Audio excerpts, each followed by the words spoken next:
ముఖ్యమంత్రి చంద్రబాబు నాయుడు ఆదేశాల మేరకు తెలుగుదేశం కేంద్ర కార్యాలయంలో నిర్వహించిన పబ్లిక్ గ్రీవెన్స్లో గన్నవరం నియోజకవర్గ శాసనసభ్యులు యార్లగడ్డ వెంకట్రావు ఎమ్మెల్సీ పరుచూరి అశోక్ బాబుతో కలిసి ప్రజల నుంచి అర్జీలు ఫిర్యాదులు స్వీకరించారు. ఈ సందర్భంగా రాష్ట్ర నలుమూలల నుండి వచ్చిన ప్రజలు వ్యక్తిగత సమస్యలు, భూ వివాదాలు, ఆర్థిక సాయం కోరుతూ రేషన్ కార్డులు, పెన్షన్లు తదితర సమస్యలపై పెద్ద ఎత్తున అర్జీలు ఇవ్వగా వాటిని స్వీకరించారు.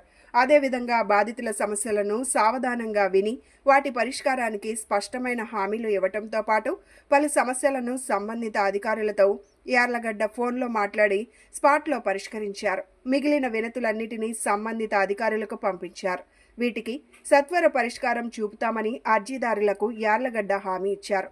ఉదయం 10 గంటల నుండి సాయంత్రం 4 గంటల 45 నిమిషాల వరకు ఏకబీగిన 7 గంటల పాటు ఎంతో ఓపికగా అర్జీదారుల సమస్యలను ఆలకించారు. వచ్చిన వాటిలో ఎక్కువగా భూ వివాదాలకు సంబంధించిన అర్జీలు ఉన్నట్లు యార్లగడ్డ వెంకట్రావు తెలిపారు.